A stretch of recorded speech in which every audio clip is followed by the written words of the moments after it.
నమస్కారం TBR TV న్యూస్కి స్వాగతం. కాకినాడ జిల్లా జగ్గంపేట మండలం రామవరం గ్రామంలో సీనియర్ వైసీపీ నాయకుడు రావుల రాజా ఆధ్వర్యంలో జగ్గంపేట వైఎస్ఆర్ కాంగ్రెస్ పార్టీ ఎమ్మెల్యే అభ్యర్థి తోట నరసింహం తనయుడు తోట రామ్జీ ఎన్నికల ప్రచారం నిర్వహించారు.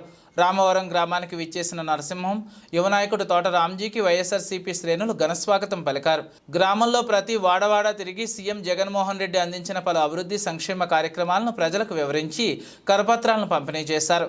గ్రామంలో పలు చోట్ల మహిళలు ఆరతులు ఇచ్చి తమ అభిమానాన్ని చాటుకున్నారు.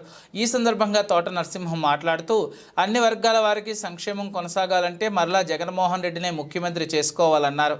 వైసీపీ నుండి పోటీ చేస్తున్న కాకినాడ ఎంపీ అభ్యర్థి చలమలశెట్టి సునీల్, జగ్గంపేట ఎమ్మెల్యే అభ్యర్థి తోట నరసింహంను 13వ తేదీన జరగబోయే ఎన్నికల్లో ఫ్యాన్ గుర్తుపై ఓట్లు వేసి అత్యధిక మెజార్టీతో గెలిపించాలని కోరారు.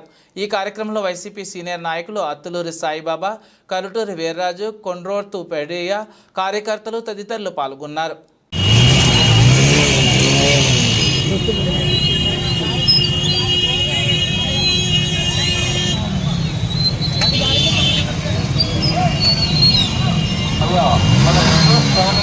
మన తోటవేస్తున్నారు ఈరోజు చేస్తున్నారు. మన తోటవేస్తున్నారు మీరందరికీ తెలిసిన మనిషి, మీ అందరికీ అత్యంత ఆప్తులు, మన మాటలు మంత్రిగా